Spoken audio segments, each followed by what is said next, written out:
دینی و ملی بھائیوں، بزرگوں، نوجوان ساتھیوں، عزیز بچوں، پردہ نشین ماں اور بہنوں، صدارتی خطاب کے لیے مجھے مدعو کیا گیا ہے۔ حالانکہ ابھی یہ موقع نہیں تھا، لیکن چونکہ ہمارے لسٹ میں جو خطبہ ہیں وہ ابھی تشریف لائے ہیں، ہمیں انہیں سننا ہے۔ جب تک وہ نماز کی ادائیگی کر رہے ہیں، چند منٹ میں آپ سے گفتگو کروں گا، اور اس گفتگو کے لیے میں نے آپ کے سامنے سورہ حج کی ایک آیت کریمہ تلاوت کی ہے۔ اس آیت کریمہ میں اللہ تبارک و تعالی نے اپنے بندوں سے مخاطب ہو کر کے فرمایا کہ اے ایمان والو، رکوع کرو، سجدہ کرو اور اپنے رب کی عبادت کرو، وفعلوا الخیر، اور ہر بھلا کام کرو، لعلکم تفلحون، تاکہ تم کامیاب ہو جاؤ۔ اللہ تبارک و تعالیٰ نے فرمایا وفعلوا الخیر، ہر بھلا کام کرو۔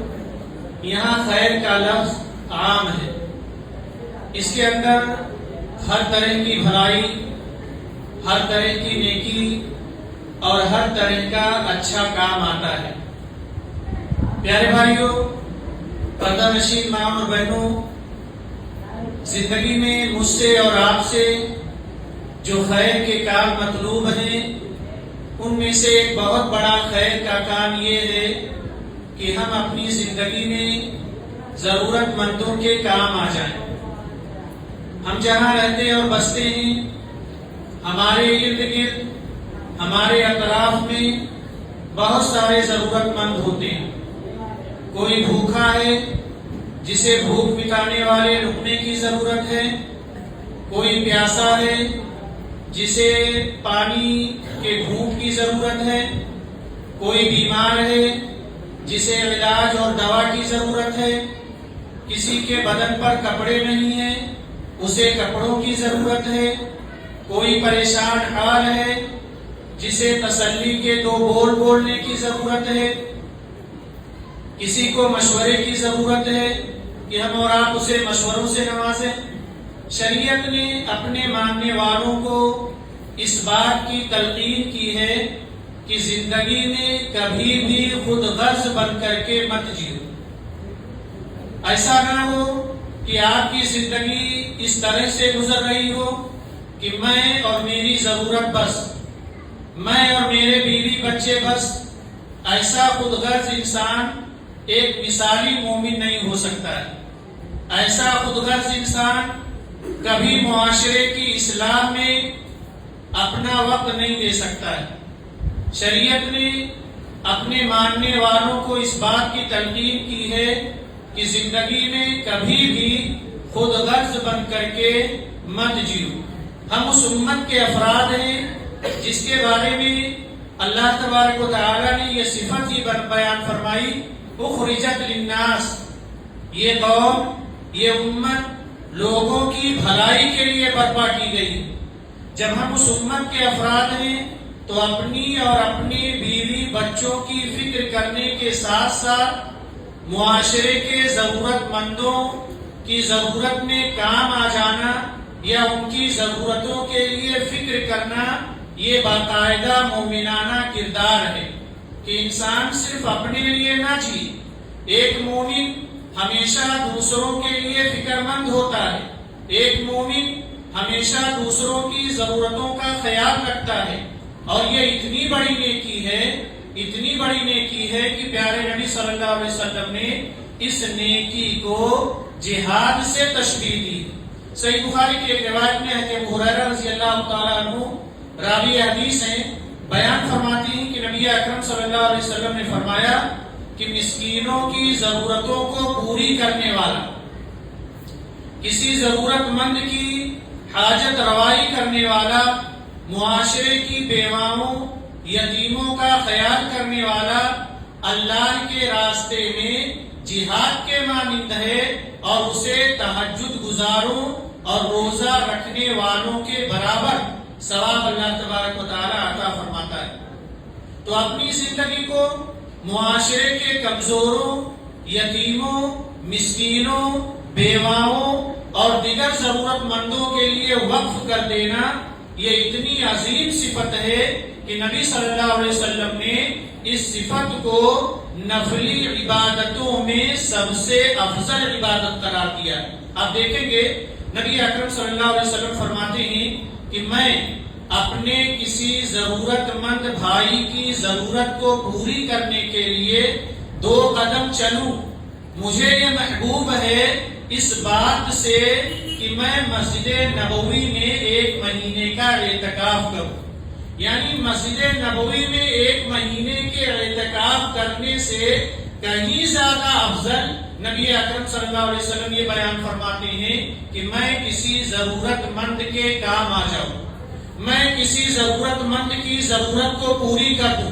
میں کسی یتیم کے سر پر ہاتھ رکھ دوں، میں کسی بیوہ کی مدد کر دوں، مجھے یہ زیادہ محبوب ہے بنسبت اس کے کہ میں مسجد نبوی میں 1 مہینے کا اعتکاف کروں۔ پیارے بھائیوں، اللہ کی محبت حاصل کرنے کا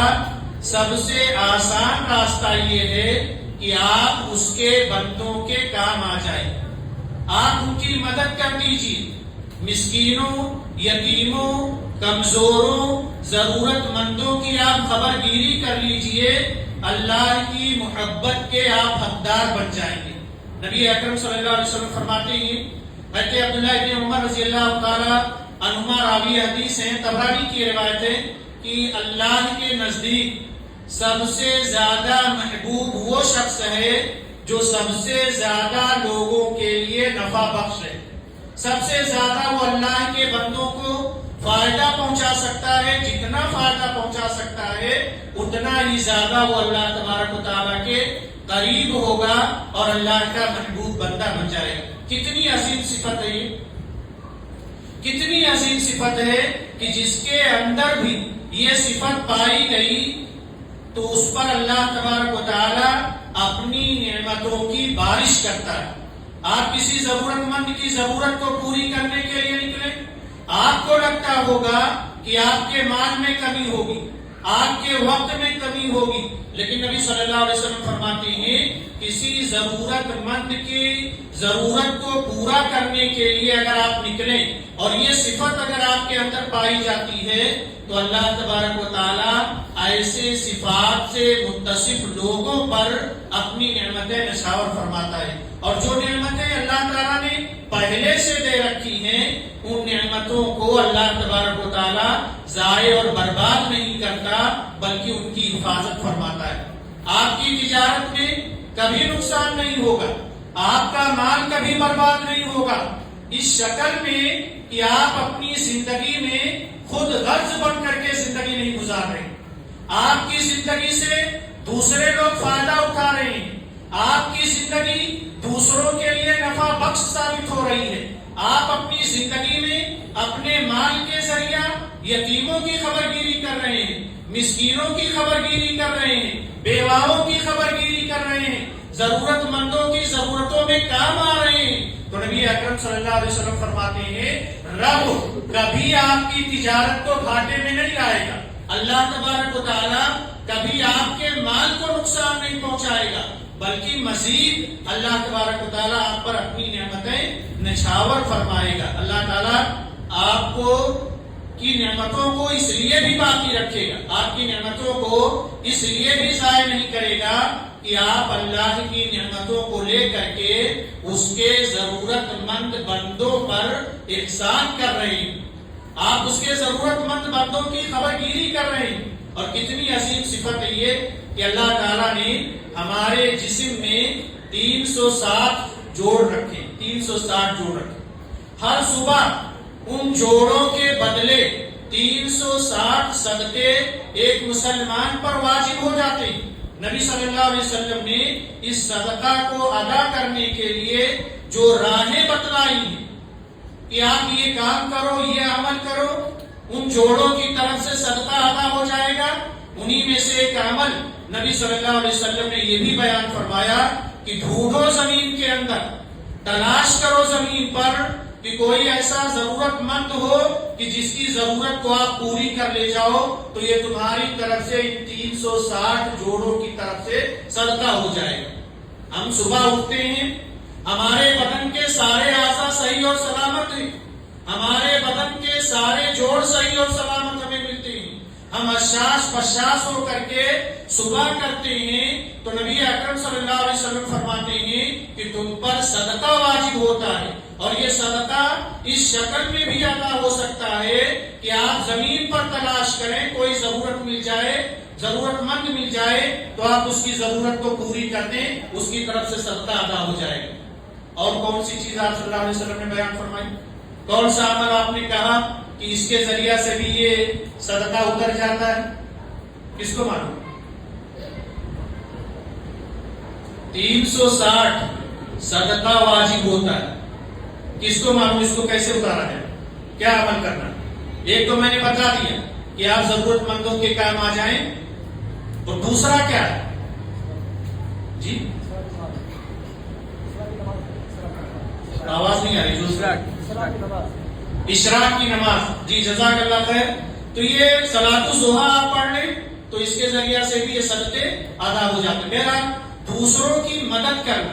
دوسروں کے کام آ جانا، اور اپنی زندگی کو دوسروں کے لیے نفع بخش بنانا کہ آپ کی زندگی سے دوسرے لوگ فائدہ اٹھاتے رہیں، تو یہ اللہ تبارک و تعالی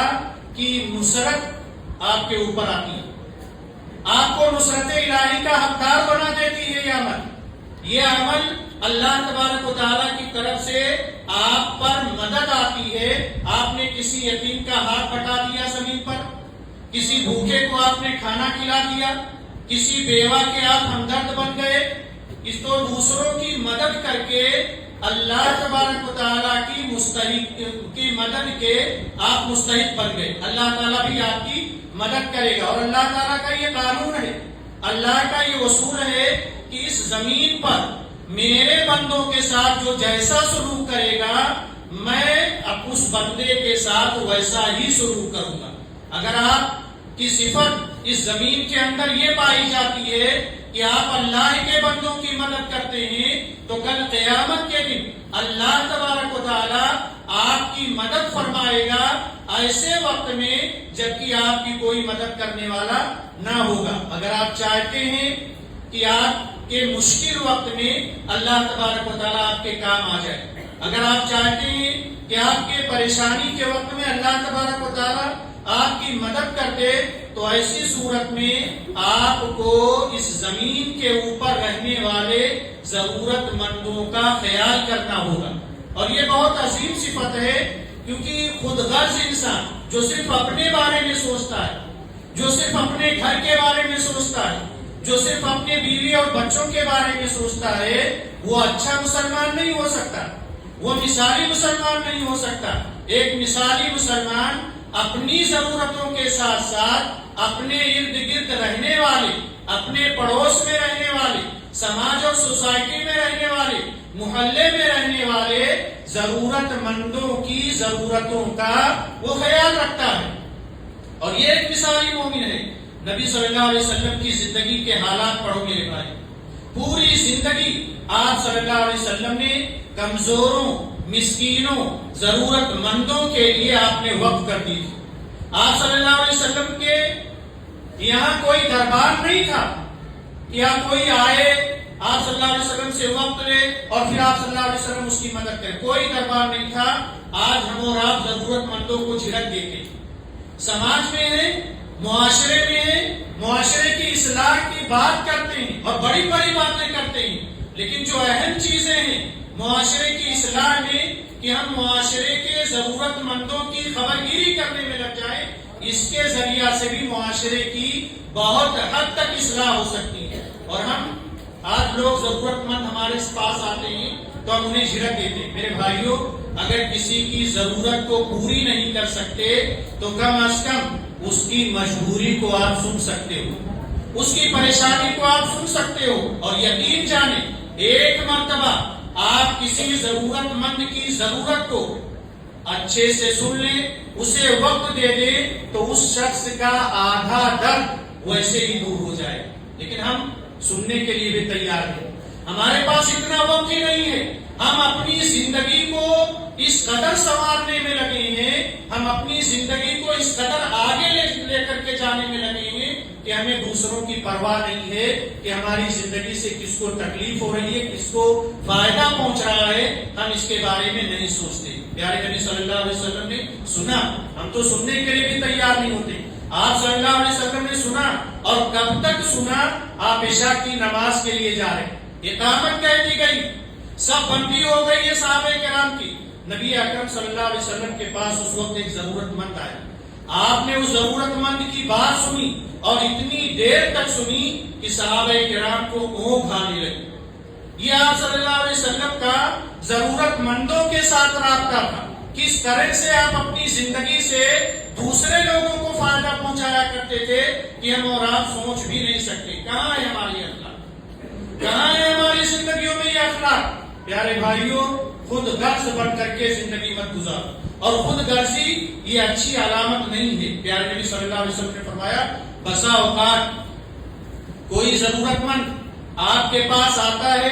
اور آپ اس کی ضرورت پوری کرنا چاہتے ہو، لیکن آپ کے پاس اتنی طاقت نہیں ہے کہ آپ اس کی ضرورت کو پوری کر سکو۔ نبی اکرم صلی اللہ علیہ وسلم نے فرمایا، تمہارے پاس اگر کوئی آئے، تمہارے پاس طاقت نہیں ہے کہ اس کی ضرورت کو پوری کر سکو، تو کم از کم اتنا تو کر دو کہ اس شخص کے لیے کسی سے سفارش کر دو،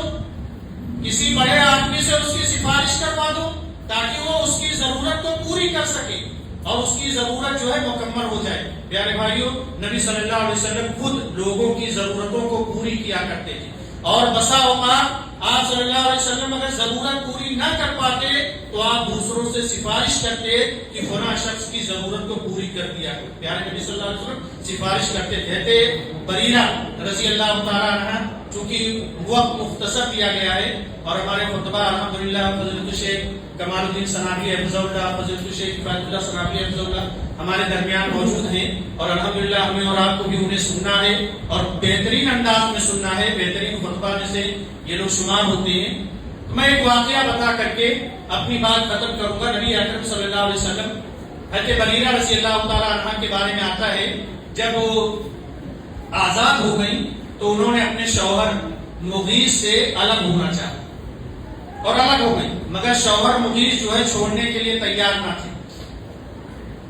مدینہ کی گلیوں میں مغیث روتے ہوئے بریرہ کے پیچھے بھاگتے تھے، اتنی محبت تھی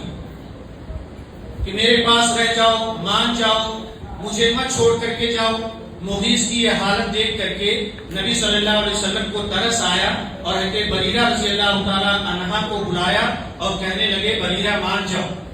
مان جاؤ، مغیث کے ساتھ رہو۔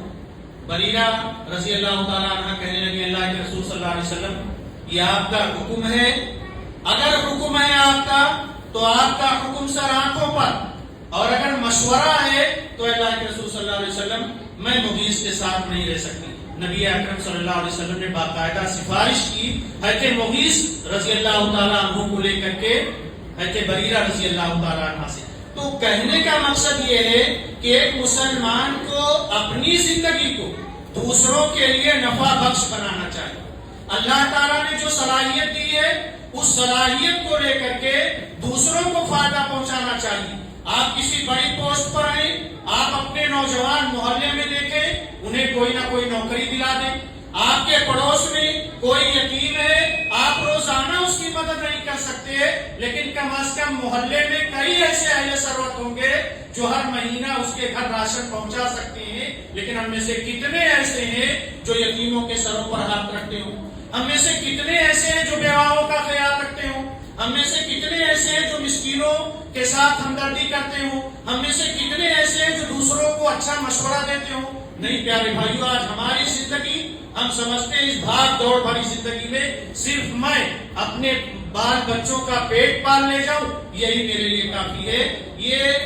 ایک مثالی مسلمان نہیں ہو سکتا ایسا ہی جو خود غرض بن کر کے زندگی گزارتا ہو۔ پیارے بھائیو، ضرورت مند کے کام آؤ یا ضرورت مند کی سفارش کر دیا کرو، یہ بڑی عظیم صفت ہے۔ جہاں اللہ تبارک و تعالیٰ نے اس صفت پر بہت سارے ثواب کا وعدہ کیا ہے، وہیں اللہ تبارک و تعالیٰ آپ کے ہر مشکل وقت میں، چاہے دنیا کی زندگی ہو یا آخرت کی زندگی میں ہو، اگر آپ کے اندر یہ صفت ہے کہ آپ دوسروں کی مدد کرتے ہیں تو اللہ تعالیٰ دنیا میں بھی آپ کے ہر مشکل میں آپ کی مدد کرے گا اور آخرت میں بھی اللہ تبارک و تعالیٰ